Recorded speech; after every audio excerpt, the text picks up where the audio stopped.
Hello friends, welcome to my channel. In this video I am going to discuss about research ethics. As I have already discussed the basics of research methodology and characteristics of a researcher, or thing like researcher, research problem, research process as well. So this is the next very important topic, that is about research ethics. So we will discuss. So ethics, when we talking about ethics, what generally ethics, the moral principles of right and wrong, right? So when we applied these moral principles of right and wrong in research, that will be called as research ethics. So incorporating ethical principles into research, that is research ethics. So research ethics should be followed in a research work. That is very important and part of your research.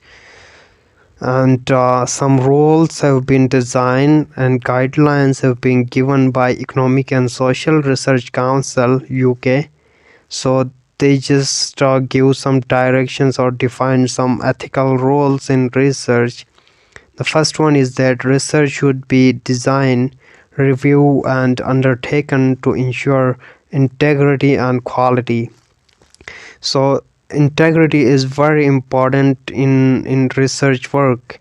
Integrity means the honesty, right? Honest with yourself or honesty with others as well.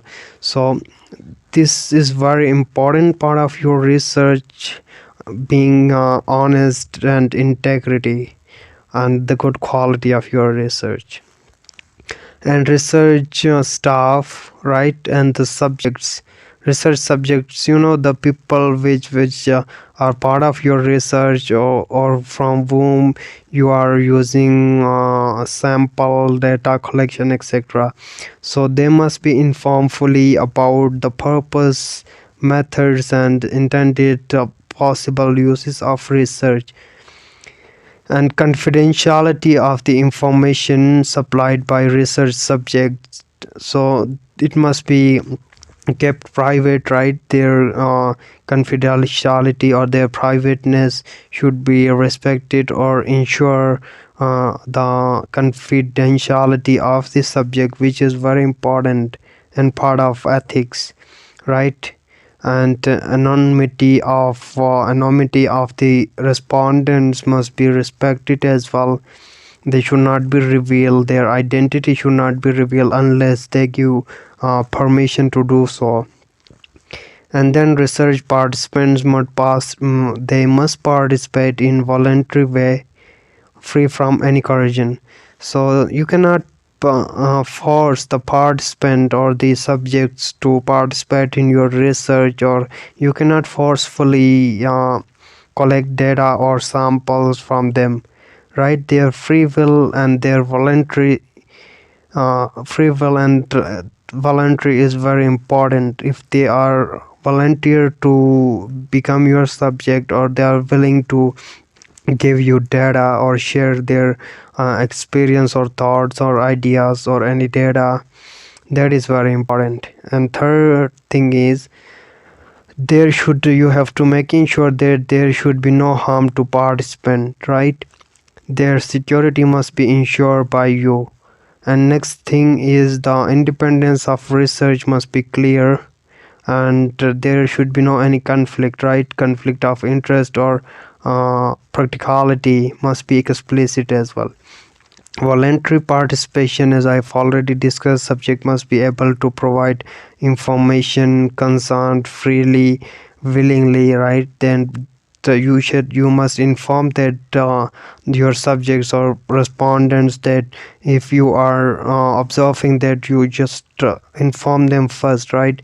Their behavior, they are under observation, or in a public setting, or in other setting as well.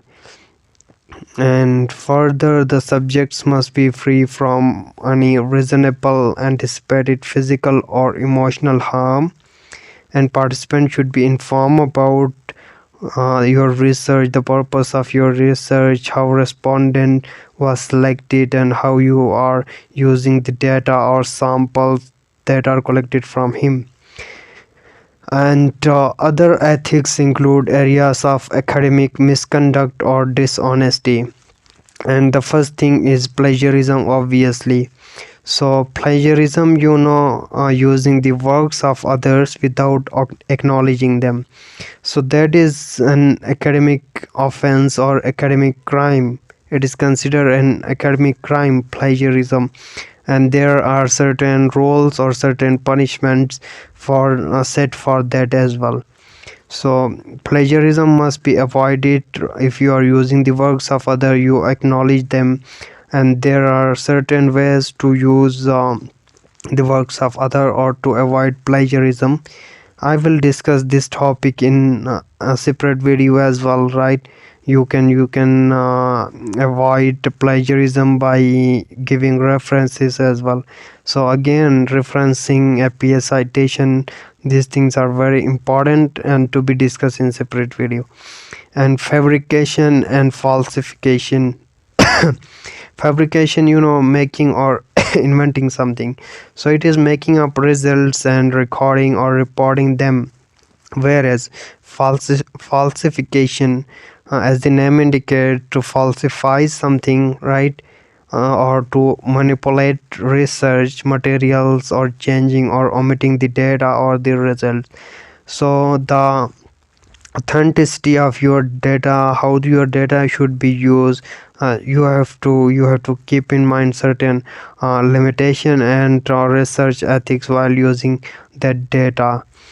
And there should be non-manipulation of data, and there you should not adopt for the faulty ways to gather data or treating participants inappropriately. That is against research ethics as well.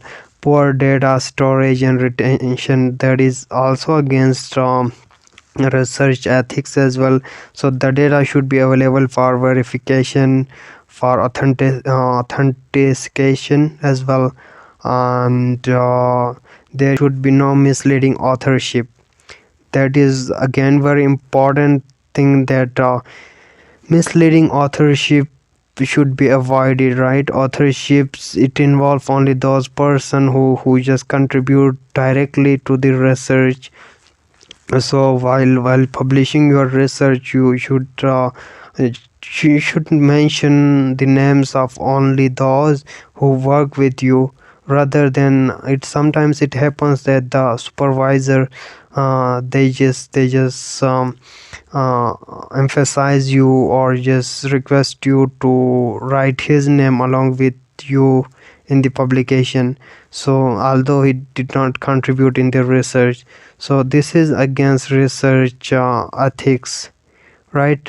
There should be no, again, when the publication is concerned, there should be no publication, no dual publication. You cannot publish your same research or in different platforms or different journals, right? Public, you should publish in only one journal. And paradigms of research, we will discuss it in separate videos. And further research ethics, we will discuss it in detail, right? So let's see what it is.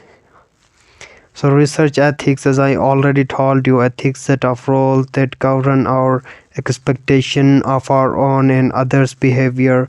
And research ethics is a set of ethical guidelines that guide us on how research should be conducted, and a guideline for the responsibility conducting the research, and objectives to guard or to protect human participants, their dignity and rights as well, and welfare of person, group or civilization, ethical reliability and protection of privacy. As I already told you, confidentiality of respondent. And general principles include minimizing the risk of harm. There should be no harm to respondent, right? Physical harm or psychological embarrassment, right? Psychological embarrassment, for example, you cannot ask the respondent for the reasons of the rape or rape victims, things like that. In this way, y- this is against research ethics, right? And obtain informed consent. You consent, or just give the you just take the permission of the respondent or the subject from whom you are gathering data or the sample. So knowingly, voluntarily, and intelligently participation in a research, you should ensure that, right? You should ensure that research should be well informed about the introduction of your research, their role, objectives, anticipation, benefits and harm, and methods of research, and protecting anonymity and confidentiality, right? So keeping participants anonymous and not revealing their identity, name, caste, etc., and keeping info secretly from others as well. Non-manipulation of data, as we have already discussed. Avoiding misleading practices such as communicating wrong messages, giving false information, falsification, that I have already discussed. Providing right to withdraw. Yes, there should be a freedom for the respondent. If they want to withdraw from your research work, there is no force, no coercion, right? No stress, no force. They can leave anytime. Social responsibilities. Some social responsibilities of researcher include non-discrimination, non-manipulation, avoiding being biased, welfare of the society, privacy, individualism, organizational, and plagiarism, as have been discussed, right? So it is an academic crime or academic offense to just use the work of others without acknowledging them. And avoid plagiarism by citation, referencing, that have already been discussed and will be discussed in separate video as well. So this is about research ethics. Thank you for watching.